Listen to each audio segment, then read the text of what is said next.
Welcome to Coronavirus Inside the Arizona Numbers, where we take a closer look at the data coming out of the state of Arizona to help you make the best decisions for your life and your family. You know their health and their tendencies best. We're just here to help you find the data so that you can make the most informed choice. In the comment section, feel free to post a question and we'll try to make time to get to it. We do have a lot to get to today. We were pressing for some answers on what would happen to these counties that are getting dangerously close to the red zone again. So we will talk about that, and we will start where we always do, Garrett, on a very busy Tuesday. We've got the debate coming up later this afternoon, so we're going to be running around all day today. But in the meantime, let's get to some of the numbers. And one number I do want to highlight worldwide before we get hyper-local in all this. Many of you heard we did pass the 1 million mark in deaths across the planet yesterday. So just a massive number. We're at 205,000 lives lost here in the U.S. All right, how does Arizona look today? So today, Tuesday, and we tend to have larger numbers on Tuesday simply because it's catching up from the weekend. 675 new cases today. That is the highest number of new cases we've seen reported by the ADHS since the middle of September. Only 8 deaths, very good number there. The diagnostic tests that were released, about almost 5,000, giving us a pretty high percent positive that will be picked up by Johns Hopkins and COVID Tracking Project and everyone.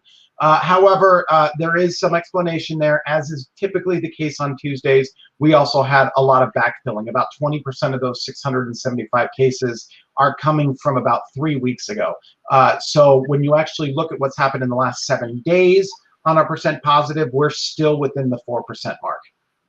Okay, and for Maricopa County, I know those 8 lives lost, sadly, were also all here in Maricopa, and we had about 361 of those 675 cases here in Maricopa County as well. How many test results did we get in today overall? Overall, it looks like we had about 5,000. We had a very low number for serology tests today, only 282. So 4814, Maricopa making up the majority of that at about 3,000 tests coming from Maricopa. Okay. Megan's asking, what about the schools? Megan, we'll get to that in just a moment. I saw somebody else asking about the schools as well. Alexis, hang with us. We'll get to the schools in just a minute. And Garrett, there are a couple of counties of concern right now. Our updated information on county-specific metrics does get recalculated each and every Thursday, and we bring that to you in our live chats here. But as we check the numbers every single day, we could see that a couple of counties were in question, and we promised everybody on here we would push for some answers. And we know our reporter, Nicole Grigg, has been asking the governor's office what they plan to do and asking the health department what they plan to do. We've heard from business owners who are saying, we really want to know what the plan is here for better or worse. They're ordering food if they're restaurants, they're ordering alcohol if they're bars. They want to be able to sell the product, to move the product that's going to expire. So they want to know what's going on. What have we learned from the Department of Health Services about how these benchmarks are going to be enforced? Well, as you said, our reporter, Nicole Grigg, did reach out to the ADHS regarding this particular issue, because we're looking at, I've got one county pulled up, and so Coconino County and Pima County both look to as if that, at least in the per capita numbers, they will be exceeding 100 per 100K by next week for 2 weeks in a row. That would technically put them into the substantial category based on the metrics on the website. However, AZDHS came back to us today and did say that in order for a county to go from moderate to substantial, all 3 of the metrics must be in the substantial category. I'm going to stop sharing my screen here really quick and go back to the dashboard so we can talk about those metrics. The ones we're talking about, of course, is the percent positivity and the hospital visits for COVID-like illness. So I've got Coconino County pulled up right here. The last week to be calculated was September 6th, and we already know that this next week, September 13th, that's going to be evaluated, will be over this mark. It will be over this yellow line. However, their percent positive and their CLI, especially their CLI number, will not go over 5%, at least right now. We don't have any indication that that's happening. So because of those 2 sort of factors, it does appear that Coconino will not be put into substantial. because they don't appear to be making this percent positivity is at the minimal. This is at minimal. They're not going to make this 10%. It's not going to go to 10% in 1 week or in one update. We already know this. We already have the data. So it appears that they're going to remain in the moderate category. PEMA's in the exact same boat. PEMA does have moderate tests, but it's not at 10%. Their CLI has actually gone down pretty dramatically. So because of these things, it does also does not appear that PEMA is going to be put into substantial either.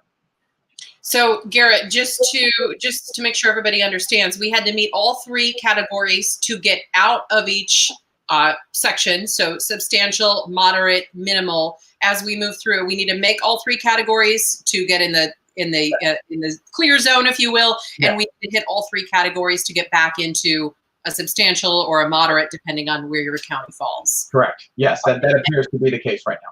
Yeah, and so hopefully that provides some clarity to many of you business owners who are wondering what's going to happen here. Once again, to update everybody, just kind of an overview of how things look for the business category for our 15 counties here in Arizona. Graham is in the substantial category, Greenlee in the minimal category, and then everybody else lumped in that moderate category. And correct me here if I'm wrong, Garrett, the counties in question right now that you just need to have common sense about all this is Coconino, Pima, and is there a third county that is of concern, even though it won't technically be a full-blown substantial category? Coconino, Pima, and I'm looking right now just to, I'm looking at my own data to just make sure, and you are correct. It seems that only those 2 counties are in the situation in which they will have one of the metrics in the substantial. All of the other counties are still within that 100 mark. Now, interestingly enough, we do have some increases. We're seeing some increases across some of these rural counties. For example, Graham County, on 9/13, that week of 9/13, they posted a 52 per capita, and they're going to be posting, it looks like right now, a 101 per capita for September 20th. So we do have some growth in some of these rural counties right now, and we're seeing that on the dashboard too. We're seeing increases in Navajo Nation and some other places. Okay, so Paige is asking about Maricopa County. We can tell you that Maricopa right now is solidly in that moderate category. So no definite changes at this point coming up on Thursday, at least for Maricopa County. Is that still what you're seeing reflected? That is correct. I'm looking at Maricopa right now, and well, right now they show a 32.5. Let me pull that up. I'm looking at 2 separate sheets. I'm doing this. So right now they show a 32 as soon as it pops up. Oh, it's showing a, yes, 32 cases per 100,000. When it recalculates on Thursday, it appears that Maricopa will be posting a 40, hold on, make sure I get the right one here, a 44 on when they recalculate. And then the next week right now, it's also at a 44. So Maricopa's had a level amount of cases in the last couple of weeks. Yeah, seems that's the case. Okay, I had somebody ask me a question, and I want to get to it. I didn't see it in the questions coming up in the comments just yet, but somebody asked me today how many people end up in the hospital here in Arizona from COVID-19, and we want to show you where you can check that. If you're in Maricopa County, it's a great place to check the health department's website in Maricopa County because it's such an easy to read dashboard. For the duration of this pandemic, it's kind of been around 10%. So if we had 205,000 cases here in Maricopa County, we're seeing about 10% of those end up in the hospital. So we see a lot of talk of death rate or a number such as that, which is gets a little bit more tricky to calculate as far as healthcare goes for a multitude of reasons. But we can see within that 10% are going to the hospital and 1% is ending up in ICU. Is that still reflected like that? I know we got a little closer to 9% recently. Is that still about the same, Garrett? Again, so it's interesting you bring that up. I have sort of able to give you that information for Maricopa County and for some of the other counties, but they have to be on a county by county basis. The Arizona Department of Health Services only gives us the hospitalization number in general. They don't really break it down by ICU, and this is just sort of the curve of hospitalizations. At one point several weeks ago, I never showed this curve because it was so far behind. but it's caught up. It caught up a couple weeks ago. So this is a good enough curve. This is a good curve to show now. And this is exactly what you're talking about. 10% of cases remain hospitalized or have been hospitalized, not remain hospitalized. My apologies. And you can see it definitely reflects how the pandemic has sort of transpired, where we had our peak in early July, and then hospitalizations sort of peaked about 2 weeks after that. That's what we see, and what we're seeing right now is our hospitalizations. Now, obviously, these numbers right here are hard to look at as far as updating, because it does take a couple days to update, but we're not seeing major increases in hospitalizations. So I'm going to move to Maricopa County's dashboard now, because it does give us sort of that information that you're looking at. And obviously, Maricopa being a very large portion of the state. And this is where you're going. 10% of the cases in Maricopa County, about 14,400 cases, had been hospitalized through the course of the pandemic, and 1,300 of them, 1%, have been in the ICU, and about 2% of basically the case fatality rate is 2%. And we can look at that by ages as well. And this is how you sort of break this down. You can see that most of the hospitalizations have occurred in 65 plus. 33% of the hospitalizations have been of that age group, only 3% in that 0 to 19 range. ICU, it really only 45 plus registers in the ICU at 1% and 5%. These don't even register. And then deaths, again, the two younger categories, 45 and under, don't really register. And then up here, that's where they register, 2% of people 45 to 64 have died, and then 17% of those 65 plus have died. Okay, so this is a place to check if you are here in Maricopa County, but we're seeing the numbers reflected statewide as well when you look at the Arizona Department of Health site. I'm getting lots of questions about Yuma County. Does that, do we get the same sort of breakouts in Yuma County for their hospitalization numbers in the same way we do for Maricopa County, like we're seeing here, or across the state? We do not get that in Yuma County. We do get a little bit of information in Yuma County, but not hospitalizations. I'll take you there really quick for anyone who's interested. Okay. This is Yuma County COVID-19 dashboard. In fact, I don't even need to share this because I have to update, open another screen. So now that I've opened that screen, this is actually a PDF document that they put out that links to it. So this is what they have in Yuma County. I'll try to bring it up as close as possible. They do cases by age, but what they do instead is they tell us the current hospitalizations at Yuma Regional Medical Center. So right now, there's only 9 hospitalizations at YRMC and 0 in COVID-19 patients in the ICU in Yuma County. And that's been, for about a week now, there's been 0 ICU. I think there was 1 or 2 a couple days ago, but it's remained very, very low. So Garrett, if I'm reading it right, on the bottom, it does say 10% there as well. 10% of 1,000 confirmed cases have been hospitalized. Where are we looking? I'm barely looking because it's so tiny. I can barely see it on my screen. Oh, okay. It's saying 10,000. Oh, it's got a list of discharge. So that's a discharge. Yeah, sorry. Can we get that same metric, the percent of cases who ended up in the hospital for Yuma, anywhere on here, or are you not seeing it? I don't think so. This is their dashboard. It's just a couple of graphics that are taken from an Excel spreadsheet. And I've looked through this a couple times. It hasn't changed in a couple years. And this is all just information for the public on COVID-19. But it does not. Oh, here we go. Nope. Sorry. I thought I found something, but no. It just says currently 9 Yuma County residents are hospitalized. Yeah. So we don't have anything that does cumulative on their hospitalizations. Okay, so you'll have to go with the statewide numbers, if you will, for that. One thing, a lot of people have been asking about schools. I want to let you know a little bit more. We have Cactus Shadows in Cave Creek, and they're in the Unified School District there in Cave Creek. They have 58 kids going into quarantine right now, and that includes the entire football team that's just coming out this afternoon. Now, keep in mind, as we tell you this, we don't update you on every school because schools don't have to report it publicly. And so the way we learn about it most often is getting the email that parents get forwarded to us We do have a place where you can check the information that has been relayed to us. And that is on our website. So go to abc15.com/schools. You'll find the school reopening plans. And then if you want to check out this Cactus Shadow story that's just breaking today, there is within that story, you can click on the app that's in there. It'll open a dashboard in our app, I should say. It'll open a dashboard that tells more about the exposures across the valley and across Arizona. So if that information comes into us, we give it out to you, but these school districts are not necessarily reporting specifically to us. They're not required to do that. So Alexis is asking about Avondale school districts, and Arturo's asking about Surprise and Dysart.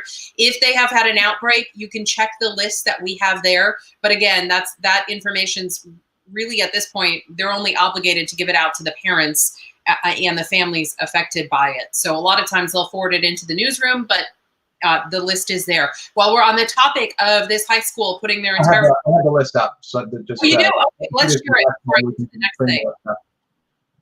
So this is right within the ABC 15 site.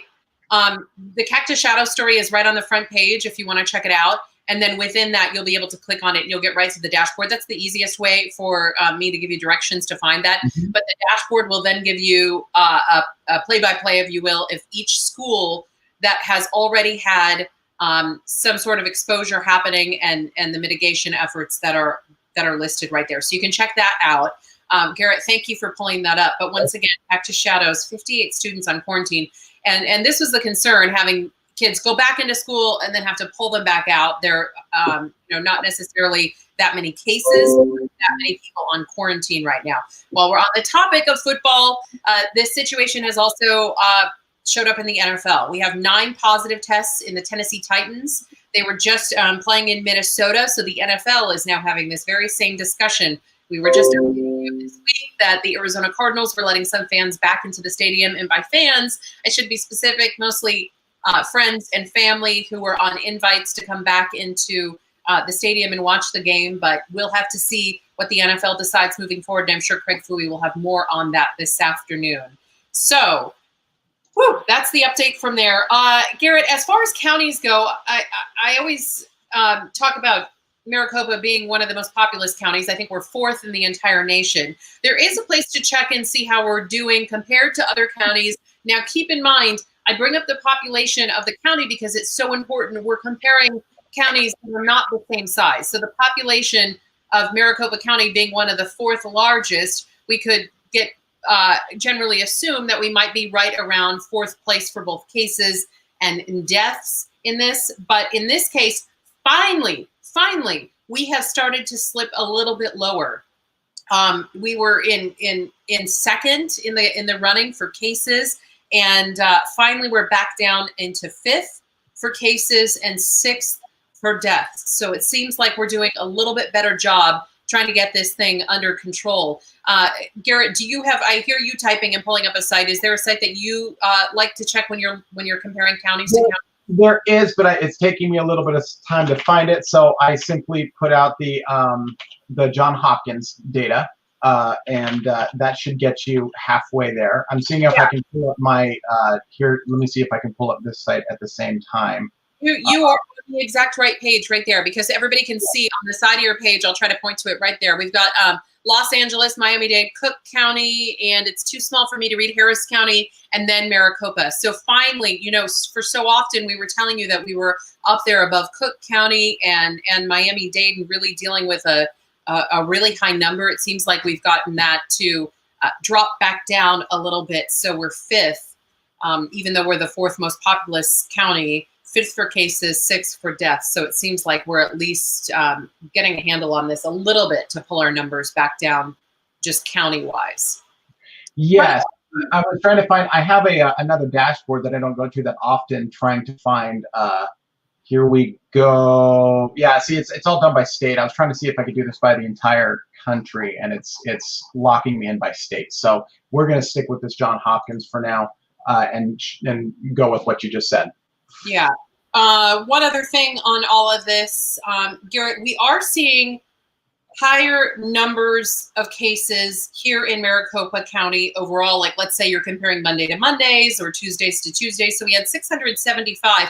That doesn't tell the whole story.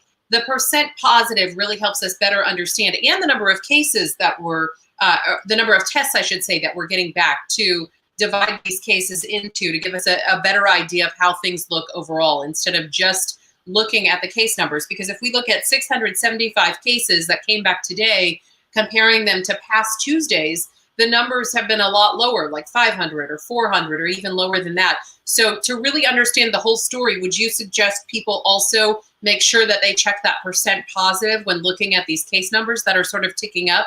Maybe cases because of more tests? Absolutely. One of the things that we have, that has increased our case numbers is the introduction of the antigen tests. And we've seen that all over the place. We talked about it last week, how there were certain zip codes in Maricopa County where the case rate just exploded. And then when you look down and you drill down into that zip code, you find out that, there's a jail there or a prison there. And while that doesn't mean that there's prevalence, I don't want to make it known that I'm making a determination of what COVID-19 looks like in the jails, but they did do a ton of antigen testing, just a massive batch testing of the jail, and that caused that particular zip code to increase. And thus is also because the testing has gone up. I think we went from 30,000 tests to 35,000 tests from the last week. We do have some more cases. I'm looking right now to see if I can get the numbers for Maricopa County for the testing percent positive. And let's see, sorry, you can hear my computer here. I've got my, yeah, here we are, Maricopa. So I'm looking at Maricopa right now to see what the percent positives have looked like and what they're looking like right now. Realistically, we're talking, we're still in the 3 to 5% range in Maricopa County. It really hasn't increased by a substantial margin over the last couple of days. So Maricopa County so far, it looks like it is still in sort of a holding pattern. Increased testing, but I'm seeing 3.7, 3.7, 4.6, 4, 3.9. So really within that 4% range, we're still there right now in our tests to case percent positive of what's actually happening during the day. This is all good news for Maricopa County, by the way. What's happening in Florida right now? A lot of places are opening back up. They're easing restrictions on a lot of different levels. So we'll be watching very closely what happens in Florida, what decisions are made there, how people choose to mask up by choice or go to restaurants, or what they choose to do as some of these mitigation efforts are eased dramatically. In that case, one thing to keep in mind when you're looking at Florida's numbers, just to compare the population of Arizona to Florida. So they have 3 times the population. We do almost to a pretty exact number. They're about 21 million compared to our 7 million. So when you start to see some of these, this increase in numbers coming out of Florida, one easy tip is just to divide that by 3 and compare it to what we're seeing here in Arizona, because I know that's going to be a bigger national story in the coming days. What's very interesting is Florida and Arizona have had a sort of the trajectory of cases in both of these states have been very similar. This is all normalized by population, so that 3 times the population doesn't matter in this case. This is Florida, and you can see peak was a little later than Arizona's, but still the peak was about where Arizona was, about the same amount per capita. And then they started along the same trajectory, and right now they're showing a decrease in cases. When you move this to Arizona, and by the way, this is DVOC 91-DVOC.com, where I go to this, and here you go, Arizona. You can see almost a reflective pattern of Florida, where like these Sunbelt states, we're all having the sort of same movement in cases right now. So now, obviously, with Florida making determinations on mask and opening updates, it sort of introduces another variable that, as you said, is worth watching, obviously worth watching, because we're not at that stage yet as far as policy is concerned. So, this is really going to be able to tell how much of this policy does, what deterministic properties these policies have. Are Florida's cases going to increase, or are they going to stay level? We don't know yet. Yeah, so that news coming out just yesterday, so obviously everybody's going to be watching Florida closely, and we will as well. As far as the RT numbers and the rate of spread, if you will, we are at 0.90 at this point. The number seems to have stabilized. My gosh, was it last week or the week before that we were watching that thing bounce around every other day? The introduction of the antigen tests, you know, it's Yeah. the entire new testing median. It's going to cause it to increase. Yeah. Yeah, thankfully you warned us of that. We knew it would be kind of bouncing around a little bit. It looks like it's at 0.90, the range as low as 0.71. Garrett, what do you make of things right now? There are fewer states in the green, though, I noticed. Yeah, no, we definitely have some increases. We've seen some surging cases in the Midwest. A lot of the cases that were in the Midwest that were under the one line have been pushed to this side of the line now. We do have some cases in the green still from the Midwest. We do have Michigan, but of course that's a 0.98. I mean, that's essentially a 1. And then you have all of these other Midwestern states, and Wyoming, of course, being at 1.29 at this point. But we do have Massachusetts is pretty high. But one good thing of all these numbers is we don't have any states right now that at least the error bars are fully above the 1. So that introduces a little bit of uncertainty here. They're saying, well, you know, all of the states, we could have a decreasing transmission rate in all the cases, in all the states. But, you know, there's some states that they're more certain than others. Yeah. Okay, so we want to remind you all of that side. I know we've been going to a lot more now that it's stabilized just a bit, but when our tests come in, when our tests are coming in with no lag, which is what's happening right now, it just makes this number a little bit more accurate and a little easier to digest, because you don't have to sit there and explain, well, you know, I mean, there were a couple days last week where we were getting, if you recall, I was saying 70% of cases were added from like 3-4 weeks ago. So these numbers, of course, have to presume that most of the reported numbers, they do some calculations to try to smooth it out, but most of the reported numbers are more recent. So when you've got a situation where antigen tests are being added and 70% of the cases in one day are from, you know, a month ago, that's going to cause this number to fluctuate. We're not having that situation anymore. 20%, the smoothing of this thing can handle 20% like no big deal. So that's why, you know, this is a little more accurate than what we would have seen a couple weeks ago.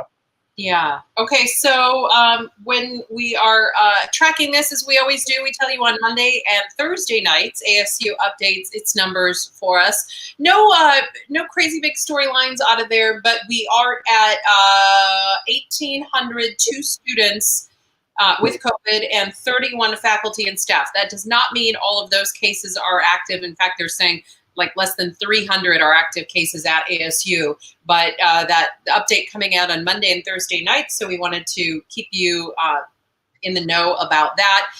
The other schools, Garrett, they are updating pretty much in real time. I mean, at least once a day, they're updating their numbers for us, but ASU's numbers just coming out last night. When we're talking about active cases at the school, it's also important to talk about it in our community. The number of active cases in our community, that number also seems to have stabilized just a bit. You're saying between 11,000 and about 18,000? Yeah, 11,000 to 18,000 confirmed active cases. These are cases of people that actually went and got a test. And so, and these 11,000 to 18,000 are between the age of the case is between 2 weeks and 28 days. That's why I give a range of about 11 to 18. And as ASU is putting out, a lot of the cases that they're talking about with these younger, you know, people they're testing with these antigens multiple times to see where they are in their cases or the case activity. And as you said, some of these cases are only lasting for 3-4 days.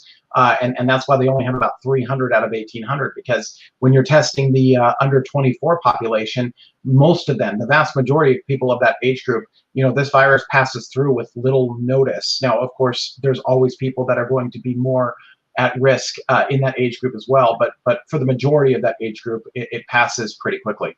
Yeah, one of the reasons why they're talking about really looking at and studying closer how long this is active for somebody. And that might vary based on age, but making sure that we have more testing done throughout the course of somebody being sick to see when they're no longer testing positive anymore, and thus not spreading it to others. We had some questions in the comments about flu versus versus COVID and the deaths related to that. So I do want to update you. So we've been covering this and talking about COVID for 6-ish months now, with 205,000 deaths, and typically in a flu season for the whole year, we lose 40,000 people nationally. So when you're comparing the flu numbers, and we're hearing it so often, this is much more deadly than the flu. The flu, again, killing about 40,000 people in one entire season. That is an entire year, versus COVID, 205,000 people just within the last 6 months. So seeing that come up a little bit more. And then producer Josh has added this part of the AZDHS site. If you want more information on the flu, you can find it there. You can look back year to year, even in one of our tough flu years, 2017. The numbers are nowhere near what it is with what we're dealing with in this.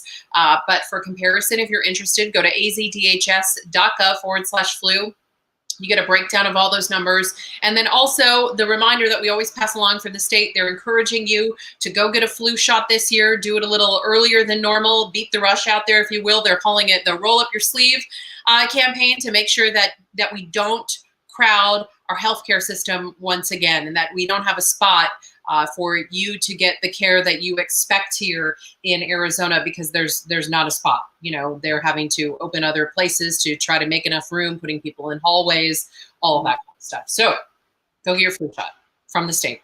Garrett, what other things have you watched? Let's talk about the hospitalization numbers, because we didn't get enough time for that yesterday. And then if you have comments and questions, post your questions in the comment section, and we'll show you where you can find this information easily. And these are perhaps, of course, the most important numbers that we go over, because, you know, it's really what we did in May, in April and May, was to make sure that the hospital systems didn't get overwhelmed. So very important to show where we are in these hospitalizations. And so far, everything looks really good in hospitalizations, and has been for a couple weeks now. You can see right now, we're at, if this is ICU, I'm using the ADHS dashboard.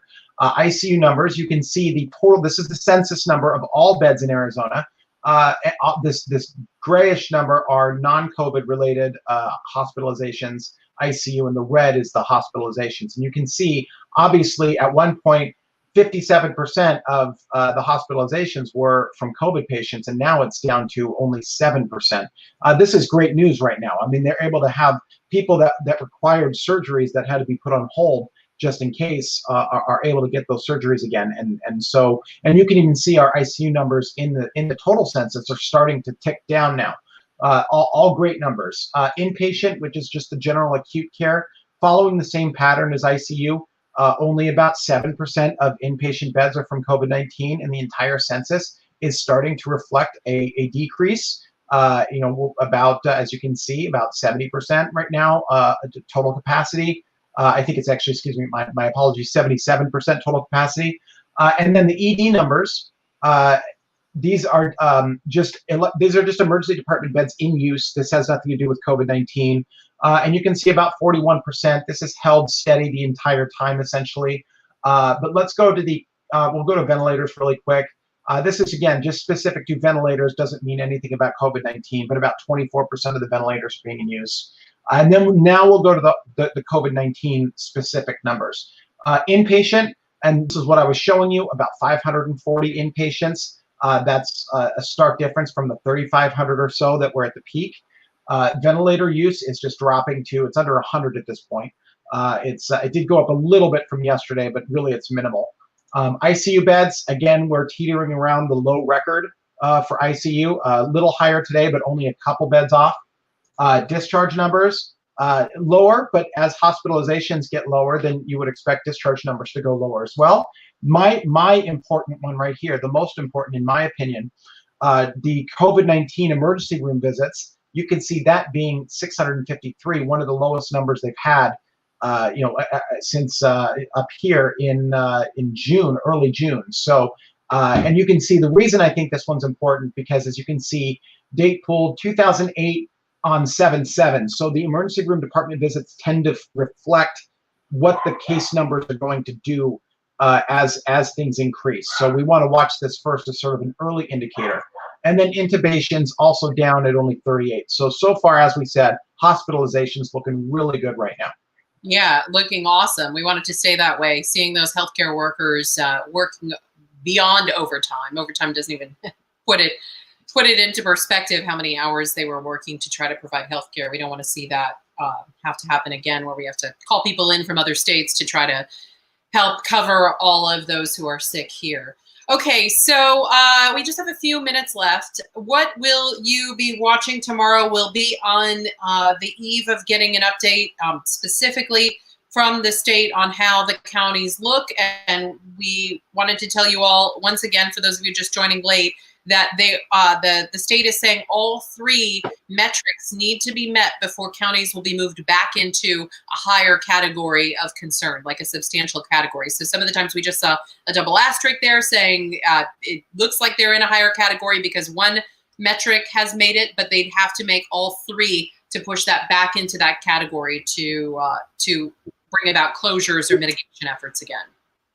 So the most important things we'll be watching tomorrow to see what happens is, of course, the amount of administrative backdating that a lot of the cases have. If we have a large case number tomorrow, how many of them are from 3 to 4 weeks ago? Are we seeing a large number of tests? And if so, are they coming from specific counties, especially counties that I'm sort of watching right now, like Gila and not Yuma, Navajo, Apache, these counties that are starting to appear that there might have at least flare-ups over in those areas. Are we seeing increased testing there? Are we seeing continued % positive increase? Just sort of watching the basic metrics to see if, as they're testing, we're starting to see more. That's one of the things about Wednesdays, especially with there's no testing lag, is we get a better idea of what's going on in real time, or at least near real time, than we did several weeks ago. Yeah, week to week.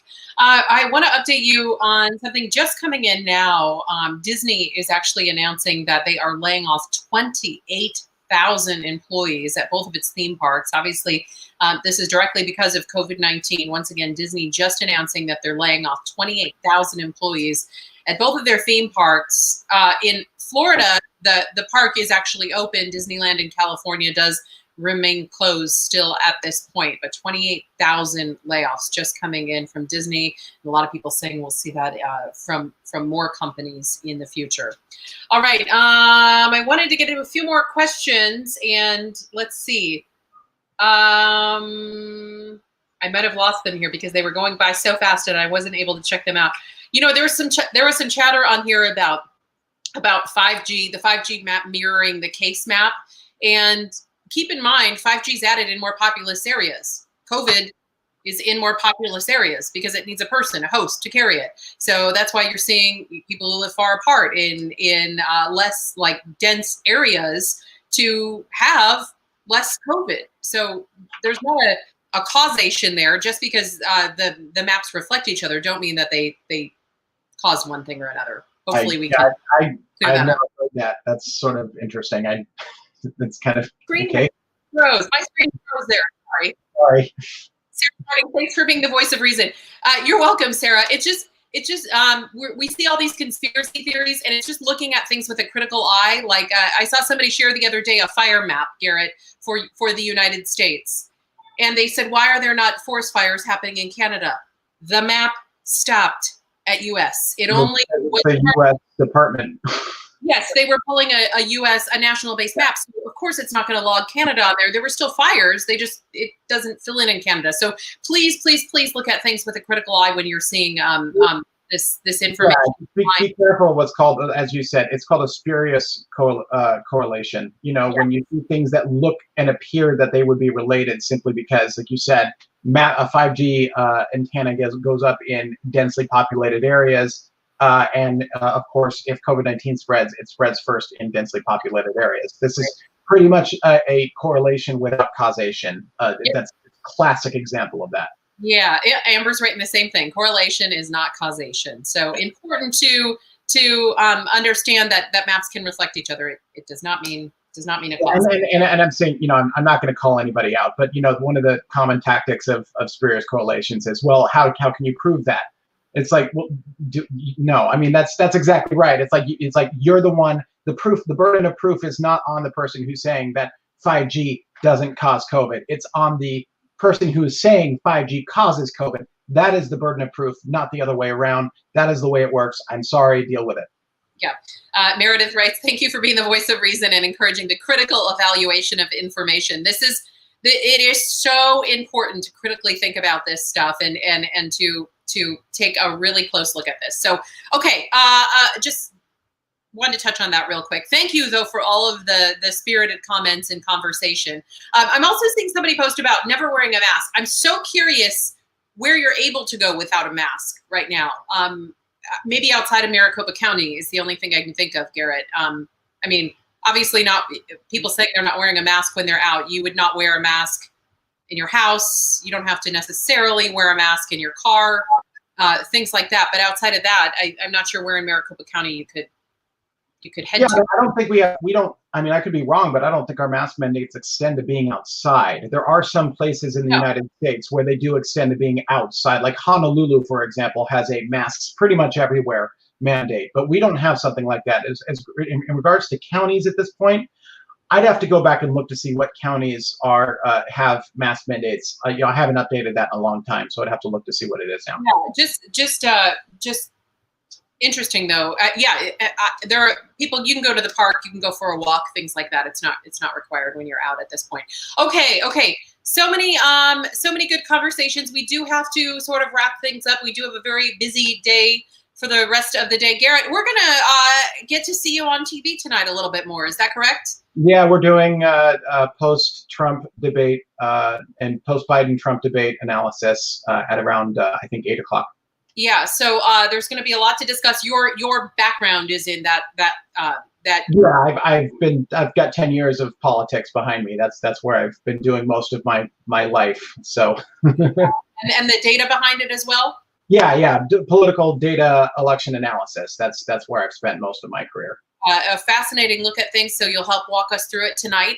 We have a change in newscast. I hope I'm saying this right. Let's see. We have our 4 p.m. newscast, our 5 p.m. newscast, our 6. You'll still be able to watch online. Faye is going to pick that up for us so that we can be fully present for the debate. We will have that information for you, our post-debate wrap and complete show, Arizona-centric, of course, coming up whenever we see the debate end in the 8 o'clock, 9 o'clock hour, somewhere in there.